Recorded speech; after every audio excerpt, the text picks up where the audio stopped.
감사합니다. 시브리서 9장 10장은 이제 시브리 신앙 생활을 하고 있는 백성들에게 주시는 아주 중심적 핵심된 말씀입니다.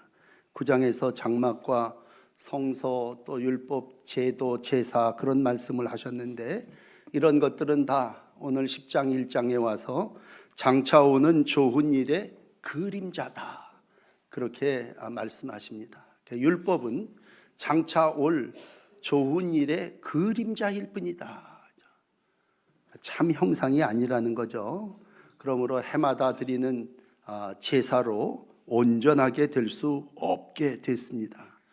이것이 이제 하나님께서 태초부터 계획하신 계획이셨고 이 구약의 제사죠. 율법의 완성 이름을 위하여 이제 예수님께서 오셨습니다. 태초부터 계획하셨던 예수님 그분은 때가 참에 이제 십자가에 피 흘려 죽으심으로 자기 백성을 위한 새롭고 생명된 길을 이제 열어 놓으시게 됩니다. 그래서 오늘 시브리서 10장 14절은 말합니다. 예수님의 단 한 번의 제사로 영원히 온전하게 하셨다. 예수님의 그 한 번 제사, 그 피, 보혈이 영원히 온전하게 됐다는 얘기입니다. 수천 년 동안 구약의 제사를 통해서 또 율법을 지킴으로 해결하지 못했던, 그래서 매일 드렸던 성소와 제사와 반복됐던 그러한 예배가 이제 백성의 모든 죄와 또 하나님께로 가는 길을 완전하게 할 수 없다고 하는 얘기죠. 그래서 이제 하나님께서 예수 그리스도를 보내셨고 그 예수님이 피로 다시 한번 생명의 길을 개통하게 된 겁니다. 우리 어르신들 옛날에 길이 생기면 신장로 뚫렸다 그랬죠. 신장로라고 하는 건 없던 데 길이 생긴 겁니다. 그러므로 율법을 보수하기 위해서 예수님 오신 게 아니라 완전히 모든 걸 폐하시고 새롭고 살 길을 열어놓기 위해서, 새 길을 마련하기 위해서 예수님께서 오셨고 이제 오늘 피 흘리셨습니다. 예수님은 본인이 요한복음 14장 6절을 통해서 이렇게 말씀하셨죠. 내가 곧 길이요 진리요 생명이다. 나로 말미암지 않고는 아버지께로 올 자가 없다. 그러므로 그것을 알고 보았느냐라고 하는 말씀으로 오늘 이제 시브리 백성들에게죠, 시브리인으로서 예수를 믿는 사람들에게 여러분 예수의 피가 이런 것입니다. 그리고 첫 번째는 성소에 들어갈 담력을 우리에게 주었다 그렇게 말씀합니다. 여러분 예수께서 열어놓으신 길은 오늘 20절입니다. 우리를 위하여 휘장 가운데로 열어놓으신 새로운 살 길입니다. 물론 그 휘장은 그분의 육체이신 예수 그리스도의 몸이죠. 여러분 그분이 피 흘리심으로 제일 첫 번째는요, 지성소에 들어갈 수 있게 됐다는 것입니다. 그동안에는요 우리가 구약을 읽어오셨지만 많은 제사장들이 그 지성소 1년에 한 번 들어갔지 않습니까? 하나님과 인간 사이에 교통할 수 있는 길이 완전히 개통되지는 않았어요. 그건 큰 휘장이 가로막혀 있었기 때문에 접근할 수 없는, 사람이 어떻게 할 수 없는 무거운 휘장이 가로막힌 곳임을 앞에 9장 8절은 설명해 주고 있습니다. 그런데 바로 예수님이 죽으심으로, 피 흘리심으로 휘장이 위에서부터 아래로 찢어지게 됐고 오늘 19절 성소에 들어갈 담력을 예수의 피로 모든 이들이 얻게 됐다고 하는 말씀입니다. 여러분 우리가 예수님의 죽음을 기억합니다. 마태복음 27장 50절에 보면 이렇게 중계하고 있죠. 예수께서 크게 소리를 지르시고 영혼이 떠나가십니다. 이때 일어난 모습은 성소 휘장이 위로부터 아래로 찢어져 둘이 되어집니다. 땅이 진동하고 바위가 터지는 그러한 모습이 생생하게 현실 속에 이루어졌지 않습니까? 이러한 예수님은 죽임을 당하셨고 부활하셨고 하늘에 올리셔서 하늘의 성소를 섬기고 계시죠. 그러므로 예수님 그분의 피는 우리와 하나님과의 길을 터놓으신 분이십니다. 우리 시브리서 7장 25절, 그러므로 자기를 힘입어 하나님께 나아가는 자들을 온전히 구원하실 수 있으니 이는 그가 항상 살아계셔서 그들을 위하여 간구하심이니라. 온전한 구원은 오직 예수의 피밖에 없음을 믿습니다. 그 누구도, 율법도 죄와 사망의 길에서 구원할 수 없었습니다. 그래서 모든 백성들, 특별히 시브리인 율법 가운데 있던 사람들이 이제 예수의 피로 우리가 다 하나님의 자녀가 됐구나, 그동안 죄악이 하나님과 우리 사이를 갈라놓았고 죄가 그의 얼굴을 가리어 듣지 못하게 되었다면, 이제 그동안 많은 제사장들이 행했던 그 율법의 제사로 해결하지 못했던 그 일이 예수님의 보혈로 해결되어졌다고 하는 것입니다. 오늘 본문 4절은 이렇게 기록합니다. 황소, 염소의 피가 능히 죄를 없이 하지 못함이라. 수많은 황소를, 귀한 걸 드렸고 많은 염소를 드렸지만 그 피가 능히 죄를 없애지 못했고, 죄로 인하여 단절되었던 하나님의 나아가는 길이 예수의 피로 열려지게 됐다는 것입니다.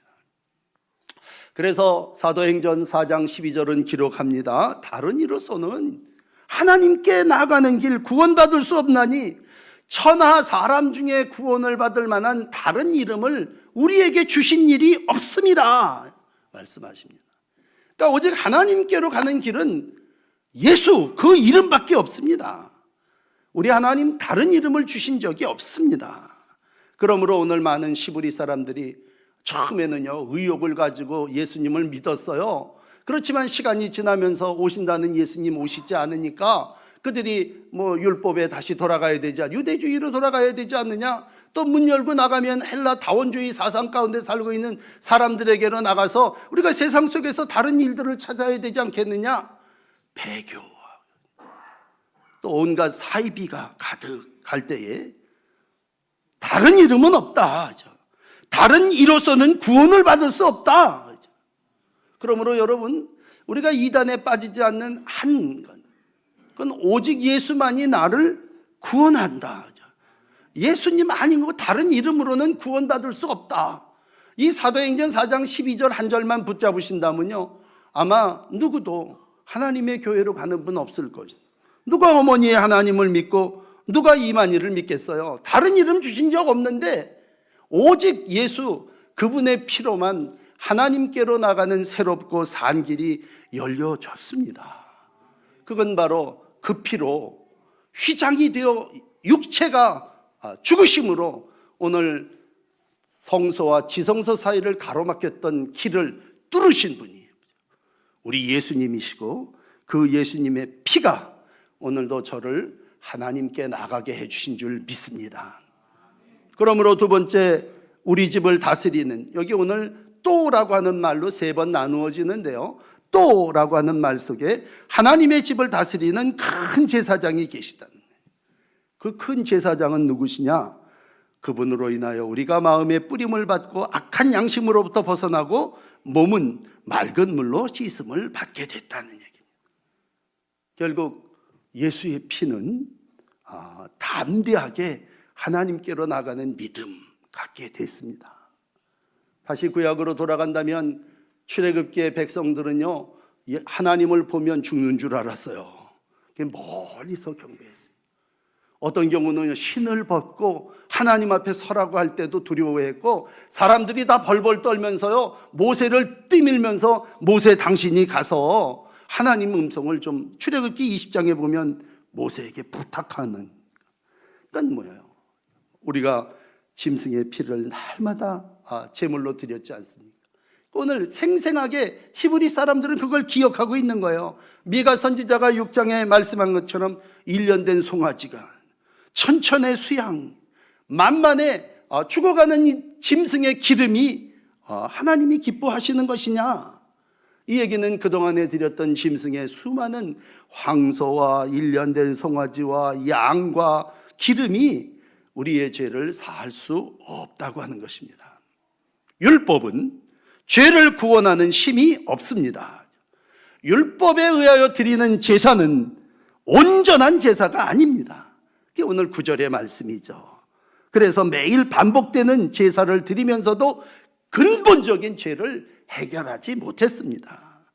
제사장 자신조차도 1년에 한 번 하나님 앞에 나가게 된다면요, 먼저 자기 몸을, 자기 옷을 정결하게 위해서 뿌림과 씻음의 예식을 행할 수밖에 없었습니다. 그것도 아무 때나 들어가지 않습니다. 레위기 10장에 보면요, 자신과 백성의 속죄를 위해서 염소와 숫송아지의 피를 뿌리면서 자기를 성결케 하고 들어갔다 하나님을 뵙고 혹시 죽을까 봐 몸에 방울을 달고 들어갔다지 않습니까? 발에 손에 끈을 묶고 들어가서 방울 소리가 나지 않으면 끌어내려고 했다고 그러잖아요. 그렇지만 오늘 예수님 믿는 믿음으로 우리는 담대하게 하나님 앞에 나아갈 수 있게 됐습니다. 에스겔 3장 25절은 말합니다. 예수의 이름을 위한 백성을 회복하시면서 이제 맑은 물을 너희에게 뿌려서 너희로 정결하게 하고 너희의 더러운 것, 특별히 우상 숭배에서 정결하게 할 것이다. 예수의 피가 우리의 마음을 깨끗하게 해주셨습니다. 얼룩진, 숨겨진 깊은 죄까지도 우리 하나님 보혈로 깨끗하게 씻게 해주셨습니다. 히브리서 9장 12절입니다. 염소와 송아지에 필요하지 않고 오직 자기의 피로 영원한 속죄를 이루사 단번에 성소에 들어가게 하셨습니다. 단번에 성소에 들어가신 그 예수님을 믿음으로 오늘 모든 사람이 하나님 앞에 나아갈 수 있게 됐으니 오늘 권면합니다. 히브리서를 읽는 이들이요, 하나님 앞에 담대하게 나아가자. 가까이 갈 수 있게 됐으니 가까이 가자, 그런 얘기입니다. 디도서는 3장 5절에 말합니다. 주의 긍휼하심을 따라 중생의 씻음, 성령의 새롭게 하심을 받았나니 우리 구주 예수 그리스도로 말미암아 우리에게 그 성령을 풍성히 부어주셔서 저도 여러분들도 다 죄에서 맑은 물로 씻어 성령으로 새롭게 되었습니다. 베드로서는 1장 9절에 말합니다. 오직 흠없고 점없는 어린 양 같은 예수의 보배로운 피로 된 거다. 이것이 전통으로 율법으로 금과 은의 모든 것으로 되어진 게 아니라 오직 보배로운 피 예수의 은혜로 되어졌다면 적어도 여기 다 세례 받으셨을 거 아니에요. 세례 받으신 여러분, 물로 세례를 받았다고 하는 건 우리 주님의 맑은 깨끗하게 씻어주셨다는 얘기입니다. 오늘도 여러분의 모든 죄가 용서함 받고 사함 받은 줄 믿습니다. 에베소서 1장 7절 에베소 교인들에게 말합니다. 예수 안에서 그의 은혜의 풍성함을 따라 그 피로 말미암아 속량 곧 죄사함을 받았느니라. 받을 거라는 얘기 아니라 이미 받았다는. 그러므로 오늘 여러분은 다 속량 받으신 분들이고 죄사함을 받으신 분들이니 이 믿음을 가지고 하나님 앞에 나아가시기를 바랍니다. 이것이 참마음과 온전한 믿음으로 하나님 앞에 나아가는 겁니다. 예수께서는 새 길이 되어주셨다면 오늘 그 길을 따라가는 우리는 새 마음으로 가야지. 완전한 믿음이라고 하는 건 뭐예요? 예수님께서 이 모든 것들을 이루어 주신다고 하는 것을 믿는 믿음이고, 이걸 담력이라고 하는, 담대함은 말 그대로 담대함입니다. 담대함, 우리 그 무서워서 두려워서 가지 못했는데 이제는 예수의 피로 담대하게 나갈 수 있게 됐다고 하는 것입니다. 특별히 우리 주님께서 오늘 17절에 하신 말씀 보시면요, 죄와 불의를 다시 기억하지 아니하시리라. 죄로 씻겨주시고 맑은 물로 씻겨주시면서 오늘 우리에게 하십니다. 야, 내가 너의 죄, 너의 그 불의를 다시는 기억하지 않을 거다. 그 하나님 앞에 하나님의 얼굴을 이제는 당당하게 볼 수 있게 됐다는 얘기죠. 오늘 이 말씀을 두 번째로 전하면서 참 우리가 감당해야 될 하나는요, 예수님은 당신의 피로, 자기 피로 깨끗하게 씻겨주시고 온전한 믿음으로 오게 해주셨는데 우리는 형제의 죄를 기억하고 있습니다. 그리고 완전히 용서하지 못한, 늘 그 사람을 볼 때마다 그 내게 행한 죄, 불의함을 기억하게 합니다.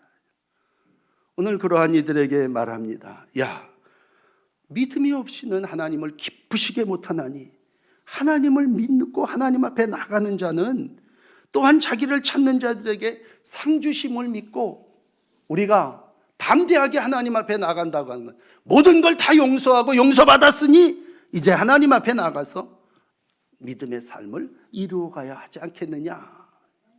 그러므로 새 마음으로 담대하게 하나님 앞에 나가시는 믿음의 사람들이 되시기를 축복합니다. 오늘 마지막 세 번째는 또라고 하는 말씀으로 23절 이렇게 시작합니다. 약속하신 이는 미쁘시니. 이제는 믿는 도리의 소망을 움직이지 말고 굳게 잡아라. 그러면서 이제 신앙의 삶을 살라고 하는 얘기입니다. 새 길을 열어줬으면, 새 마음을 줬으면 이제는 새 생활을 하라는 거죠. 여러분, 성도가 새 길을 가서 하나님을 만나게 됐다면, 새 마음을 줘서 모든 것들이 다 씻겨졌다면 이제는 하나님의 백성으로 사는 날만 남았어요. 그게 바로 하나님께 드리는 예배죠. 그래서 바울은 로마 교인들에게 또 모든 백성들에게 예배를 얘기할 때 영과 진리로 예배해라. 하나님은 영이시니 예배하는 이가 영과 진리로 예배해야 된다.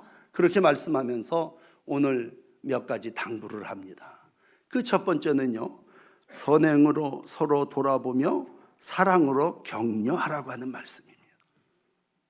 우리의 삶의 예배가 뭐겠어요?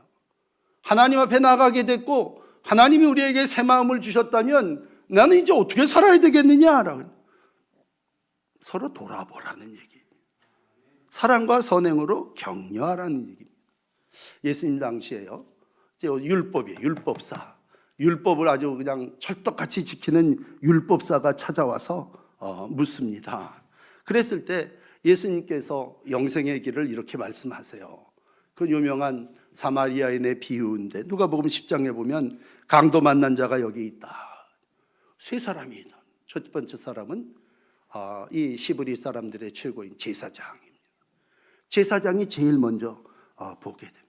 그 제사장은 피하여 지나갑니다. 두 번째로 시브리 사람들이 아주 또 생각한 레위인이 있습니다. 레위인은 피하지 않고 갖다 들여다봐요. 거의 죽게 된 것을 보고 레위인은 못 본 채 하고 지나갑니다. 세 번째 사람인 사마리아 사람, 이건 율법을 모르는 사람이에요. 그렇지만 그 사마리아 사람은 가서 자기 소유를 내놓습니다. 가지고 있었던 건 기름과 포도주였습니다. 그걸 상처에 거반 죽게 된 사람을 그걸로다가 응급처치를 합니다. 그리고 자기 소유인 나귀에 그를 태우게 됩니다. 그리고 주머니를 열어 자기 소유인 비용을 감당하고 나중에 더 들면 내가 갚겠다고 얘기합니다. 오늘 이 비유를 들면서 예수님은 율법사에게 묻습니다. 야, 네 생각에 이 세 사람 중에 누가 강도 만난 자의 이웃이 되겠느냐? 이 율법사는요, 제사장도 잘 알고 레위인도 잘 아는 사람이에요. 그러니까 그 이름 들치지도 못하고 자비를 베푼 자입니다. 예수님 그에게 마지막으로 말씀하시죠. 가서 너도 이와 같이 하라.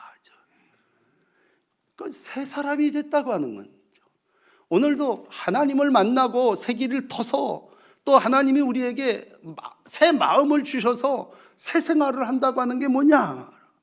그건 바로 레위인 제사장처럼 사는 것이 아니라 자비를 베푼 자처럼 자기 소유죠. 자기 포도주, 자기 나귀, 자기 돈 써서 행하는 것이라는. 일찍이 미가 선지자는 6장 8절에 이걸 이렇게 기록하고 있습니다. 사람아, 하나님께 선한 것을 내게 보여주셨나니 여호와께서 네게 구하는 건 뭐냐?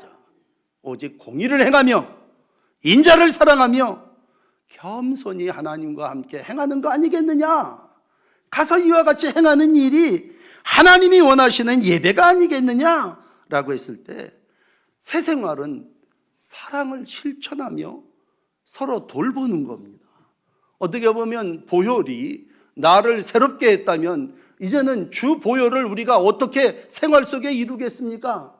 그건 적어도 나를 만나는 사람을 외면하지는 말아야죠. 등 돌리는 일이 얼마나 많습니까? 그냥 자기 일에 바쁘다고 핑계대고 나 지금 이거 해야 가야 돼. 그리고 제사장 레위인은 내뱉지 않습니까? 그렇지만 적어도 외면하지는 않는다. 그리고 자기의 것을 기꺼이 이웃을 돌아보는데 사용했다면 오늘 그 일을 가리켜서 새 생활을 하고 있는 예배자구나 라고 말씀드릴 수 있습니다. 오늘 하나만 더 은혜를 받고 보혈로 새 사람 된 사람의 모습을 설명한다면요, 그 당시에 유대교에서 예수를 믿은 사람들은요 처음에는 참 열심히 모였어요.